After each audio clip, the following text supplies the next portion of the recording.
Hellenic history of ancient Greece. Ever wondered how a bunch of philosophers in sandals managed to shape the world? Buckle up, history buffs, students, and educators. We're diving headfirst into the wacky, wonderful, and occasionally weird world of ancient Greece. Get ready for myths, legends, and enough democracy to make your head spin. So, picture this. Mycenaean civilization collapses around 1200 BCE. It's like the ancient world's version of a hard drive crash. Everything's gone. This kicks off what historians dramatically call the Dark Age. But don't worry, it wasn't all doom and gloom. Think of the Dark Ages as a historical reset button. The Greeks were busy picking up the pieces, migrating, and generally causing a ruckus. Thucydides, that OG historian, glossed over this period like it was a minor inconvenience. Oh, Greece was just settling down, he said. Yeah, right. One of the biggest events was the Dorian invasion, which sounds like a heavy metal band, but was actually a major population shift. The Dorians were a linguistic and religious group, and their arrival stirred up all sorts of drama, especially with the Ionians. Imagine the Hatfields and McCoys, but with better pottery. Hold on a minute. The Dark Age might not have been so dark after all. Archaeological digs, like the one at Lefkandi, are throwing shade on the whole everything was terrible narrative. Turns out, some Greeks were living the high life around 1000 BCE. Lefkandi was like the ancient Greek version of a celebrity mansion. A rich grave was discovered, complete with fancy gold jewelry, a bronze vessel from Cyprus, and even horses buried with their blinged-out snaffle bits. Who says the Dark Ages weren't fabulous? This discovery suggests that at least some parts of Greece were doing just fine. Thank you very much. They were trading with Egypt and Cyprus, building impressive structures, and generally proving that the Dark Age was more of a slightly dim age. Fast forward to 776 BC, the year of the first Olympic Games. This wasn't just a sporting event, it was a cultural phenomenon. Hippias, a researcher from Elis, calculated this date, and it's been etched in the history books ever since.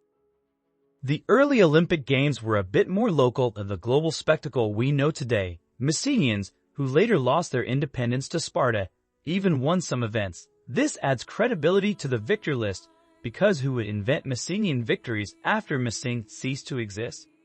The Olympics show that Greeks were organizing themselves and keeping records way back in the 8th century BCE. It also implies a degree of literacy, which is confirmed by finds like the Cup of Nestor, an inscribed cup dating back to before 700 BCE. Talk about ancient swag.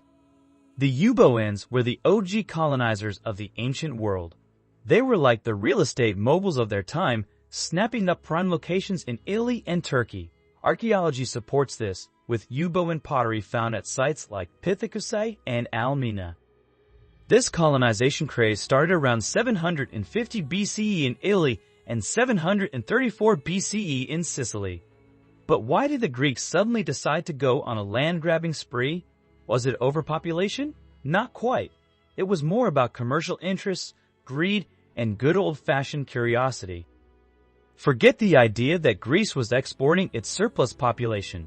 The earliest colonial operations were small-scale, and Greeks had other ways of controlling population, like infanticide. Dark, but true. Political difficulties, a craving for excitement, and a desire to see the world also played a role. The Greeks called the formation of city-states synoikismos, which means gathering together. This could be a physical concentration of people in a single city or a political unification that allowed people to live in a dispersed way. Think of it as ancient urban planning. Thucydides distinguished between these two types of synoikismos. Athens was politically unified early on, but not physically unified until 431 BCE. Sparta, on the other hand, remained settled by villages in the old Greek way, a sign of their arrogance and invulnerability. The urban history of Sparta is fascinating. Mycenaean Sparta was in the Pernon Mountains, then archaic and classical Sparta moved down to the plain. Byzantine Sparta moved back to the mountains, and modern Sparta is back on the plain. It's like a historical game of musical chairs. So, what factors led to the rise of the Greek polis? Historians have been debating this for centuries. One theory connects the polis with monumental buildings like temples. The concentration of resources needed for these structures suggests the formation of self-conscious polis units. Another theory argues that the birth of the Greek city was signaled by the placing of rural sanctuaries at the margins of a territory. This fits well with some Peloponnesian sanctuaries, but there are difficulties. What about sanctuaries that predate polis formation? A third theory focuses on burial practices. It suggests that the democratization of burial in the 8th century BC reflects a new attitude toward society and the growth of the polis. However, there's not enough evidence to support this view. Could the Greek landscape itself have played a role in the formation of small, acrimonious polis? The small alluvial plains and defensible mountain systems might have prompted endless wars over boundaries. But when Greeks went to more open areas, they took their rivalries with them. The colonizing movement itself also influenced the formation of the polis. New colonies, threatened by hostile neighbors, had to get their act together quickly. This, in turn, affected the situation in the metropolis, as Greek colonies often kept close ties with it. Phoenician influence is another factor to consider. The Phoenician coast was settled by communities similar to the early Greek polis. It's arguable that Phoenician influence on early Greece has been seriously underrated. Theories about the rise of the polis are stimulating, but generalization is premature. Different areas followed different paths of development. The histories of Athens, Megara, Corinth, and Boeotia were all very different, even though they were close neighbors. It's more fruitful to examine the evidence for prepolis aggregations of larger units, often religious in character.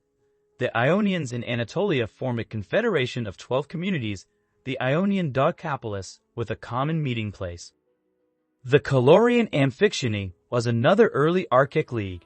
Its members included Athens and Aegina, two major Greek polis.